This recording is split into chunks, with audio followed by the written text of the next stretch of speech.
السلام عليكم يا رجاله، اخباركم ايه؟ طيب انا لسه قافل مع كنت بكلم على جامعه روان يونيفرسيتي، وبعد كده قلت لهم على موضوع سالتهم لان موجود على الويب سايت زي ما انتم شفتوا ان هي السكولرشيب المنحه بتخلص يوم 31/1. فانا كلمتهم قالوا لي لا، دي منحه غير المنح بتاعت الدرجات. يعني في منحه بتبقى على الميعاد وفي منحه على الدرجات. لو انت مثلا الجي بي بتاعك عالي او الدرجه بتاعتك عاليه فانت بتاخد منحه على اساسها. فبالتالي معانا لحد جون اللي هو شهر 6 تقريبا، جون سكند، يوم 2/6 هو كده ابلكيشن ديدلاين بينتهي خلاص. مش هنقدر احنا نقدم على تاني في الفول اللي جاي. فده اقرب ميعاد دلوقتي. فيا جماعه اللي عايز يقدم من دلوقتي يقدم، اللي مش مستعجل فيقدر ان هو يقدم ان شاء الله في شهر 1، لان من يوم 20/12 لحد يوم 10/1 الكليه قافله عشان الكريسماس والنيو يير والليله دي كلها، الجو ده كله. فكل الكليات قافله، كله قافل. فمستحيل ان احنا نقدر ناخد اي حاجه خلال الفتره اللي احنا اتكلمنا عليها. فبس يا معلم، ده الموضوع كله. فالتقديم يا جماعه من دلوقتي احسن ما تستنى لحد يوم شهر 1 نص 1. بعد كده القبول بيجي بعديها بشهر ونص 2، فما تقدرش تاخد مواعيد في السفاره. فانا شايف ان الاحسن دلوقتي ان انت تلاقي حاجه من في خلال الوقت ده، لان ده دلوقتي يعني انسب وقت. لان بقى انت تستنى كل المواعيد اللي قدام ده. فبس انا يا جماعه قلت لكم الكلام ده قبل كده، انا بساعد الناس لمقابل بعد ما تتقبل. يعني باخد منك في الاول مبلغ، والمبلغ ده وقدره، سواء بقى كل واحد على حسب النظام اللي هعمله له. فانا في ناس شغاله معايا، فالناس دي تقدر تقول مكتب زي انتوا عايزين تقولوا زي ما تقولوها، بس انا في ناس شغاله معايا.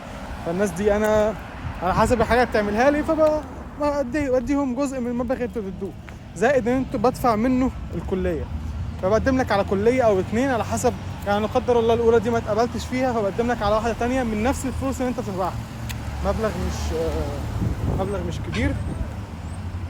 مش كبير على اي حد، تمام؟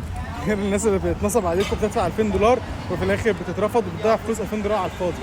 100,000 جنيه ضاعوا على الفاضي، فاهمني؟ فدي حاجه ان شاء الله حاجه موثوق فيها، مش زي الكوميونتي كولج اللي بتتقدم عليها. الكوميونتي كولج يا جماعه مشكلتها كبيره جدا. هي ميزتها ان انت تكون موجود هنا تنقل وانت هنا.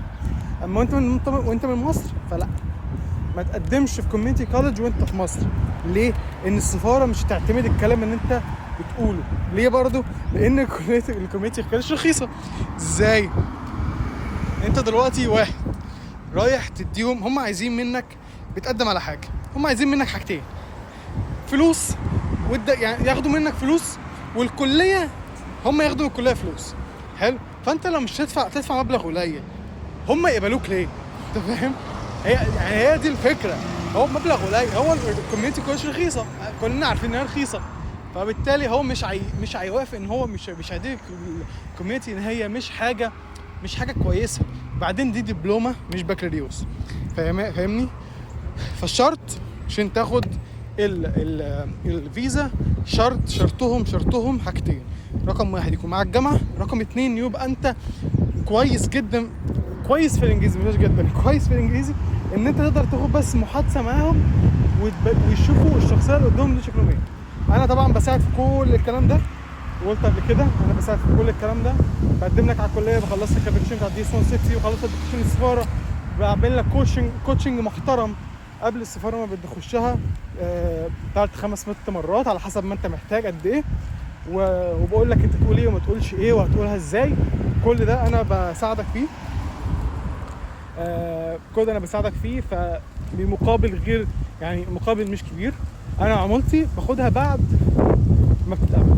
اتقبلت ربنا كرمك خدت الفيزا، هاخد منك نصيبي، تمام؟ ما اتقبلتش يا عم لا يكل الله في نفسي، لو انا مش عايز منك حاجه. يعني ربنا يسهلك، انت ما كنتش انت مضيع فلوس قد كده، وكمان ايه هتضيع فلوس تاني على الفاضي. فحرام، انا بستحرم الفلوس اللي انتوا تدفعوها. انا عارف انت اهلك تعبانين، وعارف ان انت يعني انت تعبان، ان انت بتحاول وبتجتهد وكل الكلام ده. فانا مش بشتغل مع اي حد، يعني انا شغلي مش بشتغل مع اي حد. مش اي حد هيجي لي اقول له تمام ماشي ان انت مش كواليفاي ان انت تقدم على حاجه زي كده. فلو شفت ان انت كواليفاي ان انت مناسب للحاجه اللي انا هقدم لك عليها دي، فتمام انا هقدم لك عليها تمام، وهساعدك قد ما اقدر، ان انا شايف ان انت ان شاء الله هتتقبل. فمش كل الناس هتقدر تقدم، مش كل الناس هتتقبل، مش كل الناس يعني هتاخد الفيزا، مش كل الناس هتعيش في امريكا. تمام، احنا 120 مليون تمام، احنا ماشيين في 120 مليون نسمه. ففي مصر اصلا لوحدها 120، بره مصر 120 تانيين. فاحنا في كل حته انجز. فاحنا احنا في كل حته يا جدعان. ففي ناس كتير جدا واحنا كتير يعني، وحاجه كويسه ان احنا كوميونتي كويسه، بس للاسف احنا مش بنساعد بعض في الغربه، فدي بالتالي حاجه وحشه. فانا بناشد يا جدعان ان احنا نساعد بعضنا، نساعد بعضنا، دي حاجه تبقى كويسه. والله العظيم والله ما حد هياخد رزقك، والله ما حد هياخد رزقك. رزقك مكتوب لك، ال 24 قيراط بتوعك مكتوبين لك، ما حدش هياخدهم منك. فاهم؟ مش شرط انت رزقك بيبقى في فلوس، رزقك في شغل، رزقك كل واحد رزقه في حاجه، سواء بقى في عيال، سواء بقى في فلوس، سواء في راحه نفسيه. كل ده كل واحد نصيبه بتاعه، محدش هياخد منك حاجه. فيا جماعه اللي عنده معلومه يفيد بها التاني. صدقوني صدقوني هترتاحوا وهتنبسطوا لما حد تلاقي حد يقول له الله يبارك لك ان انت ساعدتني، فبالتالي هو هيساعد الناس، فهي تبقى في مساعده ما بيننا، احنا كلنا بنساعد بعض. فدي حاجه كويسه جدا لينا كلنا، والكوميونتي كمصريين كلنا مع بعضينا بنحاول ان احنا نساعد بعض. بس يا جماعه بنهج من المشي، سبحان الله. ماشي، ده اخر الكلام. اللي محتاج اي حاجه برضو مع الانستجرام بتاعي تقدر تتواصل معايا. ما تنسوش طبعا اللايك والسبسكرايب بتوعي الحلوين، صراحه انا مسا عليها يا جدعان. السلام عليكم.